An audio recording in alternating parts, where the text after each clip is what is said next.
Ninth class के अंदर हम चैप्टर नंबर 4 स्टार्ट कर रहे हैं, जिसका नाम है स्ट्रक्चर ऑफ एटम।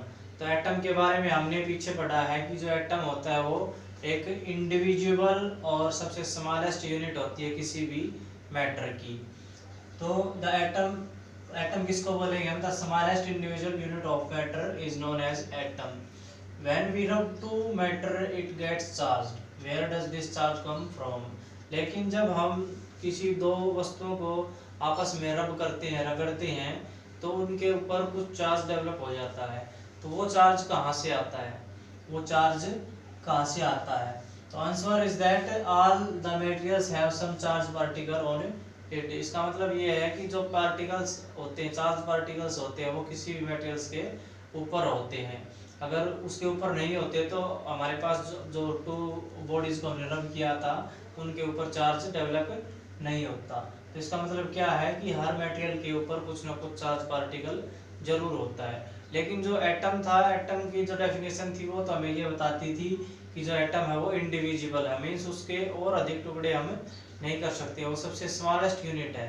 बट हम यहाँ देखते हैं कि चार्ज डेवलप हो जाता है जब हम टू बॉडीज को रब करते हैं। तो वो चार्ज कहाँ से आता है? जब जो एटम है वो इंडिविजिबल है तो वो चार्ज कहाँ से आता है? तो इसका मतलब ये निकाला गया कि जो एटम है वो इंडिविजुअल नहीं है, मीन्स उसके अंदर और सब एटॉमिक पार्टिकल्स हो सकते हैं। तो नियर बाई 1900 के आसपास इलेक्ट्रॉन की डिस्कवरी हुई थी, और इलेक्ट्रॉन की डिस्कवरी की थी सर जे थॉमसन ने। सर जे थॉमसन ने इलेक्ट्रॉन की डिस्कवरी की थी, और उसके बाद जो ई गोल्डस्टीन था उसने एक पॉजिटिव रेडिएशन की गैस डिस्चार्ज की थी। उसके अंदर उसने देखा था कि जो रेडिएशन निकल रही है वो पॉजिटिव है, मीन्स उसमें पॉजिटिव चार्ज है। तो इलेक्ट्रॉन की जो डिस्कवरी हुई थी, इलेक्ट्रॉन के ऊपर जो चार्ज पाया गया था वो नेगेटिव चार्ज था, बट यहाँ उसने देखा कि रेडिएशन निकल रही है पॉजिटिव। तो इसका मतलब ये है कि नेगेटिव के अलावा कुछ और भी ऐसा पार्टिकल है जिसके पास पॉजिटिव चार्ज है।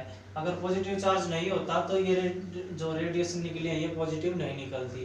तो यहाँ पॉजिटिव रेडिएशन निकली है, तो इसका मतलब क्या है कि यहाँ पे कुछ ना कुछ पॉजिटिव चार्ज और है। तो उसके बाद सर रदरफोर्ड आए थे। रदरफोर्ड ने प्रोटॉन की डिस्कवरी की थी, और प्रोटॉन के ऊपर पॉजिटिव चार्ज होता है। तो इलेक्ट्रॉन की डिस्कवरी हो चुकी थी और प्रोटॉन की डिस्कवरी हो चुकी थी। दो सब एटॉमिक पार्टिकल्स हमें मिल चुके थे। मीन्स जो एटम होता है वो सब एटॉमिक पार्टिकल से मिलकर बना होता है, मीन्स इलेक्ट्रॉन और प्रोटॉन से।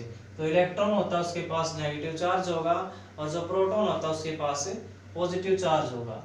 तो ये दो सब एटॉमिक पार्टिकल्स की डिस्कवरी हो चुकी थी। इसके बाद स्ट्रक्चर ऑफ एटम। एटम की जो स्ट्रक्चर है वो कैसी होती है, मीन्स ये जो सब एटॉमिक पार्टिकल्स होते हैं एटम के अंदर ये किस तरह प्रेजेंट होते हैं, उसके लिए अलग अलग साइंटिस्ट थे, उन्होंने अलग अलग थ्योरी दी थी, अलग अलग मॉडल्स आए थे। तो उनमें सबसे पहला जो मॉडल आया था हमारे पास वो सर जे थॉमसन ने दिया था। Sir J Thomson was the first one two propose the model for the structure of atom. Sir J Thomson ने एटम की स्ट्रक्चर के लिए सबसे पहले मॉडल दिया था। तो उस मॉडल के अकॉर्डिंग क्या था वो model? Thomson model of an atom, उसे नाम दिया गया Thomson model of an atom. तो थॉमसन ने क्या बताया? Thomson proposed model of an atom to be similar to that of a Christmas pudding, we can also think of a watermelon. उसने बताया कि जो एटम होता है उसके अंदर जो इलेक्ट्रॉन होते हैं वो इस टाइप से होते हैं, जैसे खीर होती है हमारी, खीर के अंदर जब हम ड्राई फ्रूट डाल देते हैं तो वो जो ड्राई फ्रूट है वो किस तरह बिहेव कर रहे हैं? इलेक्ट्रॉन की तरह बिहेव कर रहे हैं। ठीक है।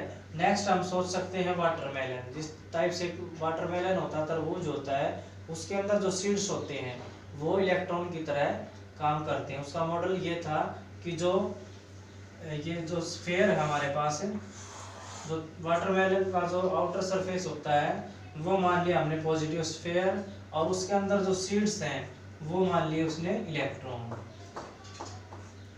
ये इलेक्ट्रॉन हो गया हमारे पास। तो पॉजिटिव चार्ज मान लिया स्फीयर के पास, और इलेक्ट्रॉन के पास हो गया नेगेटिव चार्ज। और उसने बताया कि जो मैग्नीट्यूड होता है इन इलेक्ट्रॉन्स का और पॉजिटिव स्फीयर का, ये मैग्नीट्यूड में इक्वल होते हैं। अर्थात अगर ये मैग्नीट्यूड में इक्वल है तो जो एटम होगा वो हमारा न्यूट्रल हो जाएगा। एटम हमारा न्यूट्रल हो जाएगा, मीन्स उसके पास कोई चार्ज नहीं होगा, उतना ही पॉजिटिव चार्ज होगा और उतना ही नेगेटिव चार्ज होगा। तो ये जो मॉडल था हमारे पास, ये मॉडल दिया था सर जे थॉमसन ने, और इस मॉडल को नाम दिया गया Thomson model of an atom.